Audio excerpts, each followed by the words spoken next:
안녕하세요. 여러분, 최근 트럼프의 관세 전쟁으로 환율이 하루에 몇십 원씩 오르락내리락 하는 현상이 있었습니다. 하지만 정작 뉴스를 아무리 찾아봐도 왜 이렇게 요동치는 건지, 앞으로는 어떤 방향으로 갈지 명확하게 설명해주는 정보는 찾기 어렵습니다. 특히 은퇴가 가까워지거나 자산을 안정적으로 지켜야 하는 40, 50대 분들께는 이런 불확실성이 막막하게만 느껴지실 수 있습니다. 그래서 오늘은 복잡한 환율 급등락의 배경을, 미국의 정치 경제적 흐름부터 우리나라 내부의 환율 정책까지 하나하나 짚어보며 설명드리고, 이런 시기에 자산을 어떻게 지키고 어떻게 대비해야 할지에 대한 전략까지 실질적인 방향을 제시해드리겠습니다. 환율의 큰 흐름은 대부분 미국의 관세 전쟁에서 시작되었습니다. 달러가 전 세계의 기축통화로 사용되고 있는데, 관세 전쟁으로 미국의 불안정성이 커졌기 때문이죠. 최근 워런 버핏이 한 발언이 많은 투자자들을 충격에 빠뜨렸습니다. 우리는 지옥으로 가는 통화로 표시된 자산은 갖고 싶지 않다. 단순한 은유 같지만 그동안 누구보다 달러를 옹호해온 인물이 처음으로 달러에 대한 회의를 직접 표현한 순간이었습니다. 버핏은 그간 달러는 향후 50년간 기축통화로 남을 것이라며 줄곧 미국 자산과 통화에 대한 애정을 보여왔습니다. 하지만 이번에는 달랐습니다. 그는 특정 조건 하에서 달러 외 통화에 투자할 가능성을 언급했죠. 왜 그랬을까요? 그 배경에는 지금 미국이 안고 있는 네 가지 핵심적인 위험 요소가 자리 잡고 있습니다. 첫 번째, 미국의 재정 적자입니다. 지금 미국은 세금으로 걷는 돈보다 훨씬 더 많은 돈을 쓰고 있습니다. 이 적자를 메우기 위해 국채를 찍어내고 있는데, 그 규모가 매년 수천조 원에 달합니다. 두 번째, 보호무역 정책입니다. 현재 트럼프 대통령은 미국 우선주의를 전면에 내세우며 자국 산업 보호를 위한 강도 높은 관세 정책을 실행 중입니다.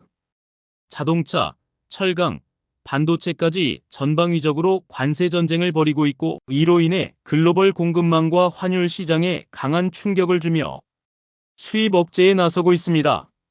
이런 정책은 달러가 해외로 빠져나갈 기회를 줄이게 되고, 결국 세계에서 달러 유통량 자체가 줄어드는 구조를 만들 수 있습니다.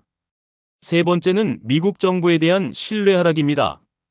연방정부 셧다운, 부채 한도 협상 파행, 정치적 양극화 같은 이슈들이 반복되면서 국제시장에서 미국이라는 나라 자체의 신용도가 흔들리고 있죠. 마지막 네 번째는 느슨한 통화 정책입니다. 미국 연준이 그동안 경기 부양을 위해 끝없이 돈을 풀어왔습니다. 이렇게 무제한으로 돈을 찍어내면 결국 통화 가치가 하락하고 달러에 대한 신뢰가 흔들리게 되는 겁니다. 이 네 가지 위험이 모두 겹치면서 달러 가치의 안정성은 점점 약해지고 있고, 그 파장은 한국 원화 환율에 직접적인 영향을 주고 있는 거죠. 그리고 문제는 미국 내부에서도 통화 정책을 두고 완전히 상반된 의견이 맞서고 있다는 점입니다. 트럼프 대통령은 지금도 달러 약세를 선호합니다. 제조업 수출 경쟁력을 확보하고 무역 수지 개선을 목표로 그와 함께하고 있는 피터 나바로, 스티븐 미란, 라이트 하이저 등이 백악관 경제 참모들은 모두 달러 악세를 밀어붙이고 있습니다. 반면 스티븐 무누신 같은 재무부 인사들은 달러 강세를 주장했습니다. 왜냐하면 국채를 외국 투자자들에게 팔기 위해서는 달러 가치가 높게 유지되어야 하기 때문이죠. 만약 달러 가치가 계속 떨어지면 미국 국채 수익률은 올라갈 수밖에 없고, 이는 미국 금융시장 전반에 불안을 가져올 수 있습니다. 이러한 내부 갈등 속에서 미국 정책은 일관성을 잃고 전 세계 외환시장에 혼란을 주고 있습니다. 2025년 5월 5일 한국의 휴일이던 그날, 특별한 뉴스 없이 원달러 환율이 무려 100원 넘게 하락했습니다. 처음엔 다들 이유를 몰랐습니다. 하지만 며칠 뒤 한미 간 환율 협의가 있었다는 보도가 나오면서 시장은 다시 한번 충격을 받았죠.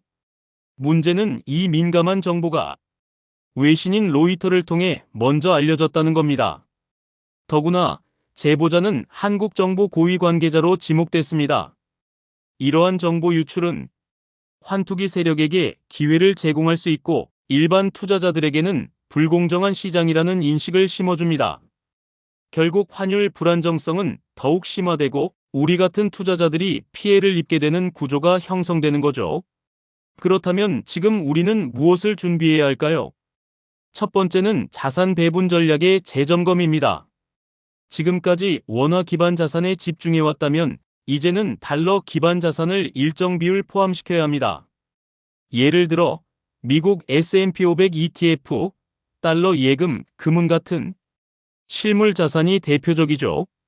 환율이 급등하면 원화 자산의 실질 가치는 하락하고 이때 외화 자산이 포트폴리오를 방어해주는 역할을 합니다. 전체 자산의 10%에서 20%만이라도 외화 기준 자산으로 나눠두는 것이 지금과 같은 환율 변동성 시대의 최소한의 방어 전략입니다.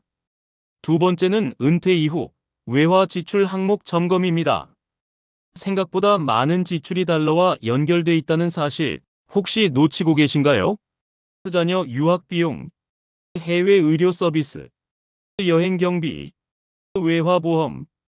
이 모든 것이 환율이 오르면 곧바로 지출 부담으로 돌아옵니다.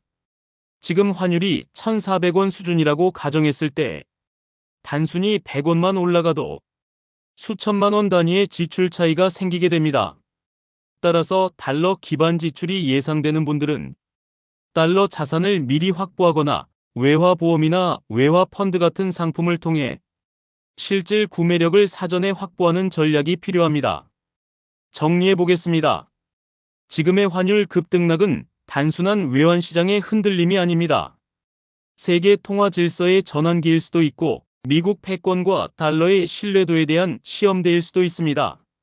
그렇기 때문에 우리 40, 50대 투자자들은 기존의 투자 습관이나 국내 중심의 자산 구조를 한 번쯤 점검하고 재조정할 필요가 있습니다.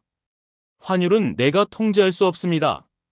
하지만 그 변화를 대비한 준비는 충분히 할 수 있습니다.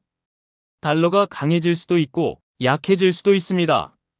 중요한 건 그 변화 속에서도 내 자산을 어떻게 방어할 것인가입니다. 지금이 바로 그 준비를 시작할 시간입니다. 긴 영상 시청해 주셔서 감사합니다. 영상이 도움되셨다면 좋아요, 구독, 알람 설정 부탁드립니다. 그럼 다음 영상에서 만나요.